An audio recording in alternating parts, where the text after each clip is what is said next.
So CSK for the first time in IPL history 10th position இந்த table முடிக்க போகிறாங்க. 2020 பெட்டர்னு சொல்கிற அளவுக்கு தான் இந்த வருஷம் இப்போ நமக்கு வந்து முடிய போகுது. ஸோ நம்ம நினச்சோம் அட்லீஸ்ட் வந்து சிஎஸ்கே ஒரு ஹையில் வந்து இந்த சீசனை முடிப்பாங்க, தொடர்ந்து 3 கேம்ஸ் வந்து ஆன் ட்ராட் வின் பண்ணி சூப்பராக 2026க்கு போவாங்கன்னு எதிர்பார்த்தோம்.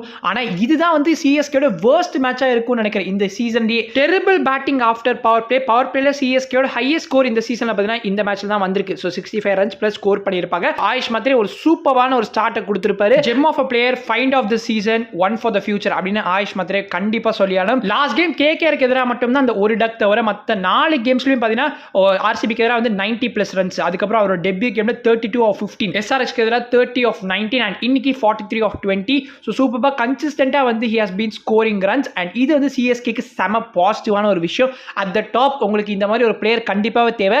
மிடில் ஆர்டர் தான் நமக்கு பிரச்சனை, அதை பத்தி லேட்டர் டிஸ்கஸ் பண்ணுவோம். But Ayush Mhatre seriously what a talent. நம்ம வந்து மும்பை வர ஸ்கவுட் பண்ணி எடுப்பாங்கன்னு நினைச்சோம் இந்த சீசன்ல. ஆனால் சிஎஸ்கே அஸ் அ ரீப்ளேஸ்மெண்டா கொண்டு வந்து இவர் இவ்வளோ சூப்பராக இப்போ டெலிவர் பண்ணிட்டு வராரு. கண்டிப்பா சிஎஸ்கேக்கு நெக்ஸ்ட் இயர்ல ஆயுஷ் மாத்திரே அண்ட் ருத்ராஜ் வந்து ஒரு சூப்பர் காம்போவா இருக்க போறாங்க. சிஎஸ்கே ஜெயிச்ச 3 கேம்ஸ்மே இன் சேஸ் தான் வந்திருக்கு. ஃபர்ஸ்ட் பேட்டிங் நமக்கு ஒரு கர்ஸாவே இருந்திருக்கு இந்த சீசன்ல. எப்படி 180 ஸ்கோர் வந்து ஒரு கர்ஸா இருக்கும் சிஎஸ்கேக்கு, அதே மாதிரி ஃபர்ஸ்ட் பேட்டிங் அதுவுமே ஒரு பிரச்சனையா தான் இருந்திருக்கு. தோனி டாஸ் டீம் இப்போ 2026 பத்தி ஒரு சின்ன ஒரு ஹிண்ட் கொடுத்திருக்காரு. எங்க டீம் இஸ் ஆல்மோஸ்ட் செட் தான் அண்ட் எங்களுக்கு ஒரு நல்ல ஒரு பவர் பிளே பவுலர் தேவை அப்படின்னு சொல்லியிருக்காரு.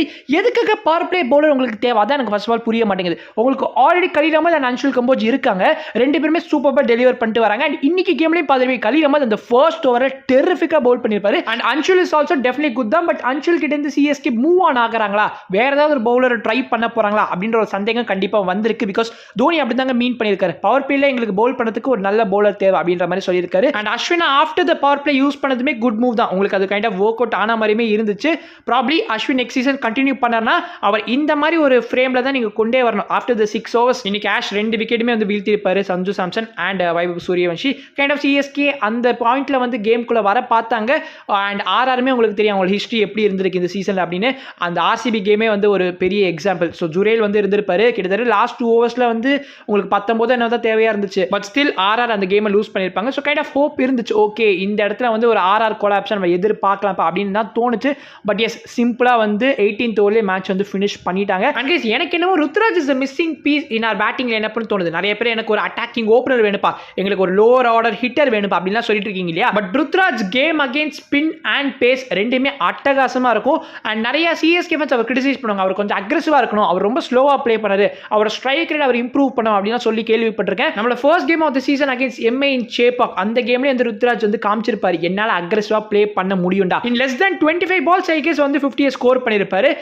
கண்டிப்பா ருத்ராஜ் வந்து இந்த சீசன் ஃபுல்லா கண்டினியூ பண்ணியிருந்தாலே ஆல்மோஸ்ட் சிஎஸ்கே வந்து இன்னும் 1 or 2 கேம்ஸ் கண்டிப்பா எக்ஸ்ட்ரா வின் பண்ணிருக்கலாம். ஏன்னா அவரோட அந்த பேட்டிங் வந்து கண்டிப்பா டீமுக்கு ஒரு கான்ஃபிடன்ஸை கொடுத்துருக்கும். பட் எஸ் ருத்ராஜ் இல்லாததுனால நமக்கு அந்த நம்பர் 4, 5, 6 இருக்கு பாத்தீங்களா, இது ஒரு பெரிய தலைவலியா தான் இருந்திருக்கு. நம்பர் 4, 5 இல்ல நம்மளோட டாப் ஆர்டர் ஒரு மாதிரி தலைவலியா தான் இருந்திருக்கு. ஆயுஷ் மாதிரி இப்போ சூப்பரா செட் ஆகியிருக்காரு. நம்பர் 3 ருத்ராஜ் கண்டினியூ பண்ணிட்டோம். அஃப்கோர்ஸ் அவர் வந்து அங்கதான் கண்டினியூ பண்றதுக்கான பாசிபிலிட்டிஸ்மே அதிகமா இருக்கிறதுனால ஓப்பனர்ல நீங்க ஒரு நல்ல ஒரு ஓப்பனர் ஃபைண்ட் பண்ண ஆக்ஷன்ல எந்த மாதிரி டேலண்டட் ஓப்பனர்ஸ் வந்து உங்களுக்கு வந்து அவைலபிளா இருக்காங்க அதை பார்க்கறதுக்குமே ரொம்ப இன்ட்ரெஸ்டிங்கா இருக்கும். கண்டிப்பா உங்களுக்கு வந்து தேவையா இருந்துச்சுன்னா சொல்லுங்க, அதை வந்து கொஞ்சம் பார்த்துட்டு எந்த பிளேயர்ஸ்லாம் இருக்காங்க, யார் வந்து சிஎஸ்கேக்கு ஆப்டா இருக்கும் அதெல்லாம் பத்தி நம்ம லேட்டர் ஆன் வந்து பேசலாம். கண்டிப்பா ஃபார் த டைம் பீயிங் ஊரில் Patel at number 3 is good தான். உங்களுக்கு அந்த மாதிரி ஒரு அட்டாக்கிங் பிளேயர் இருக்கிறது வந்து கண்டிப்பா மற்ற டீம்ஸ் பார்த்தாங்கன்னா பயப்படுவாங்க. But after the power play அவரால் இந்த மாதிரி கேமை வந்து பிளே பண்ண முடியாது. பட் அவரோட கேம் எப்படி இருக்குன்னா எல்லா பாலுமே வந்து ஜஸ்ட் கோ ஃபார் இட், அதாவது பேட் பாலா இருந்தானே குட் பாலா இருந்தானே எல்லா பாலையும் வந்து கண்ணா பின்னா சுத்தணும்டா அப்படின்ற மாதிரி தான் அவர் ப்ளே பண்றது. ஆக்சுவலி இதெல்லாம் பார்த்து ஃப்ளெமிங் எப்படி அவர் டீம்ல வச்சிருக்காருன்னு தெரியல. ஏன்னா ஃப்ளெமிங்லாம் இப்போ ரைட் நோ அவரெல்லாம் ரத்தம் கொதிச்சிருக்கும், என்னடா இவன் எல்லா பாலையும் கண்ணா பின்னா சுத்த ட்ரை பண்றானே, கொஞ்சம் கூட வந்து கேம் அவேர்னஸ் இல்ல அப்படின்னு கண்டிப்பா ஃபீல் பண்ணிருப்பாரு. Then here comes the main part. உங்களுக்கு நம்பர் 4 அண்ட் நம்பர் 5ல கண்டிப்பா நீங்க ஒரு பிளேயரை ஃபைண்ட் பண்ணியே ஆகணும். நம்பர் 4 எஸ்பெஷலி ஏன்னா வந்து Jaddu at number 4 didn't work and இப்போ ஆஷனா வந்து லாஸ்ட் 2 கேம்ஸா வந்து நம்பர் 4ல ட்ரை பண்ணிட்டு இருக்கோம். அண்ட் அதுமே வந்து ஒர்க் அவுட் ஆற மாதிரி தெரியல. பட் அவர் அந்த 6 அகைன்ஸ்ட் யுத்வீர் அந்த ஃபிளிக் ஷாட் செமையா இருந்துச்சு. பட் ஆஷனா கிட்ட இருந்தா ஹியர் அண்ட் தேர் தான் நீங்க பவுண்டரிஸ் எதிர்பார்க்க முடியும். மேபி அட் தி எண்ட் அவர் வந்தாருன்னா அவர் ஸ்கோர் பண்ணாரே தவிர இந்த மாதிரி நம்பர் 4லாம் இறக்கி விடுறதுனா யூஸ்லெஸ். அதுவும் ஐபிஎல் மாதிரி டோர்னமெண்ட் நான் சொல்ல வரேன். இன்கேஸ் டிஎன்பிலாம் பரவாயில்ல, அது வந்து நீங்க அவர் ஓப்பனிங்ல கூட சென்ட் பண்ணலாம். ப்ராப்ளி சிஎஸ்கே இருக்கிற எல்லா பிளேயர்ஸையும் வந்து ட்ரை பண்ணி பார்க்கறாங்க போல. அதாவது ஏதாவது கிளிக் ஆச்சுன்னா நெக்ஸ்ட் சீசனுக்கு வந்து பார்த்துக்கலாம், இல்லைனா ரிலீஸ் பண்ணிட்டு போயிட்டே இருக்க வேண்டிய அப்படின்ற ஒரு மைண்ட் செட்ல தான் இருக்காங்க போல. டேல் ஸ்டெயின் கூட ஓப்பனா வந்து சிஎஸ்கேவோட மேனேஜ்மெண்ட் தாக்கி இருக்காரு. CSK 3 down and they sent 2 bowlers to bat. Sometimes I feel their math is not mathing அப்படின்னு சொல்லிட்டு நம்ம சிஎஸ்கே வந்து அஸ்வின் அண்ட் ஜடேஜாவை சென்ட் பண்ணாங்க பாத்தீங்களா நம்பர் 4 and 5ல அதை வந்து கிரிட்டிசைஸ் பண்ணி தாக்கிருக்காரு which is absolutely right. ஏன்னா ரத்தம்லாம் கொதிக்குது பிகாஸ் உங்களுக்கு டூபே இருக்காரு ஆனா நீங்க டூபே வந்து நம்பர் 7ல சென்ட் பண்றீங்க.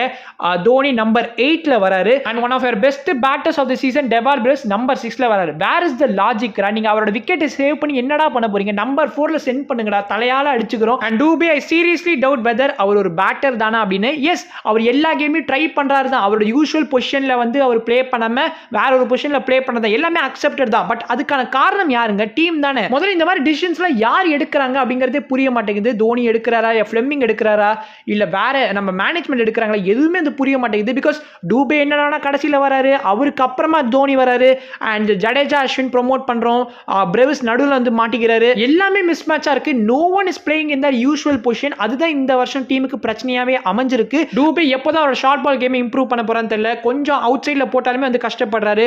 ஜஸ்ட் நீங்க ஸ்டம்புக்கு போட்டீங்கன்னா நான் 6 அடிப்பேன்டா அப்படின்ற ஒரு மூட்லயே இருந்தாருன்னா எப்படிங்க? அகைன் ஸ்பின்னர்ஸ் பார்க்கறப்போ டூபே எஃபெக்டிவா தான் இருக்காரு. இன்னுமே நம்ம வனிந்து அசனகா கிட்ட நீங்க பார்த்திருப்போம், ஒரு 6மே வந்து சூப்பரா வந்து over deep mid wicket score பண்ணிருப்பாரு. பட் அகைன் ஸ்பேசஸ் கஷ்டப்படுறாரு தான் இன்னுமே. 39 of 32 is seriously not a good knock. அதை வந்து நீங்க அப்ரிஷியேட்டே பண்ணக்கூடாது at whatever circumstances may be. And Dhoni literally had the best chance to prove today. அவர் வந்து 14 ஓவர்ஸ்ல கிட்டத்தட்ட வாக் இன் பண்ணாரு. 10 ஓவர்ஸ்க்குள்ளே வந்து நமக்கு 5 விக்கெட்ஸ் போயிருச்சு. தென் அகைன் பிரேவிஸ் வந்து சேவ் பண்ணார். லாஸ்ட் கேம்ல எப்படி வந்து சேவ் பண்ணி மேட்சை வின் பண்ணி கொடுத்தாரு, அதே மாதிரி 14 ஓவர்ஸ்ல கிட்டத்தட்ட 140 அப்படிங்கிற ஸ்கோர் வந்து செட் பண்ணிட்டு போயிட்டாரு. ஸோ அஸ் an எக்ஸ்பீரியன்ஸ் பிளேயரா அந்த மாதிரி ஒரு சிச்சுவேஷன்ல வந்து தோனி நிறைய டைம்ஸ் வந்து வாக் இன் பண்ணி மேட்சஸ் வின் பண்ணி கொடுத்துருக்காரு.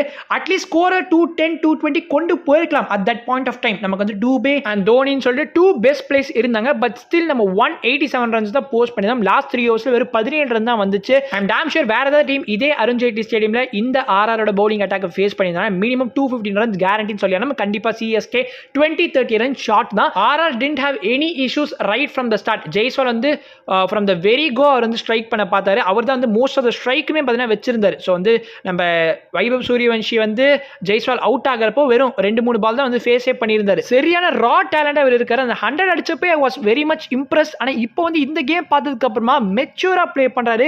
14 வயசு ஆடா இருக்கு அப்படின்ற மாதிரி தோணுது. நானா 14 வயசுல என்ன பண்ணிட்டு இருந்தேன் அப்படின்னா யோசிச்சு பார்க்கறப்ப ஒரு மாதிரி காமெடியா இருக்கு. His game again spin top நாச்சா இருக்கு. ஜடேஜாக்கு எதிராக அந்த ஓவர்ல பார்த்திருப்போம். அஸ்வின் கிட்ட இருந்து அவுட் ஆகியிருந்தாரு. அதுவுமே அந்த மிஸ் டைம் ஷாட்ன்றனால மன்னிச்சு விட்டுறலாம். மற்றபடி செமையா ப்ளே பண்ணியிருந்தாரு. சாம்சங் கிட்ட இருந்து ஃபைனலி ஒரு கேப்டன்ஸ் நாக் நம்ம இன்னைக்கு பார்த்திருப்போம். And at the end RR வந்து அசால்ட்டா இந்த கேம் எந்த விதமான ஒரு சோக்கும் இல்லாம வந்து கிளீனா வந்து ஃபினிஷ் பண்ணிட்டாங்க. ஸோ சிஎஸ்கே ஒன்ஸ் அகைன் ஒரு huge defeat in the season. எனக்கு என்ன சொல்றதுனே தெரியல. நீங்க என்ன கேஸ் ஃபீல் பண்றீங்க இந்த மேட்ச்க்கு அப்புறமா? உங்களோட மனநிலைமை எப்படி இருக்கு? சிஎஸ்கேட மேட்சை பார்த்து டிப்ரெஷனுக்கு போனதா அப்புறம் மிச்சம் அப்படின்னு நினைக்கிறீங்களா? உங்களோட ஒப்பீனியன்ஸ் எல்லாத்தையும் கமெண்ட்ஸ்ல மென்ஷன் பண்ணுங்க. நான் உங்களை இன்னொரு வீடியோ சந்திக்கிறேன். அது வரைக்கும் பீஷியஸ்.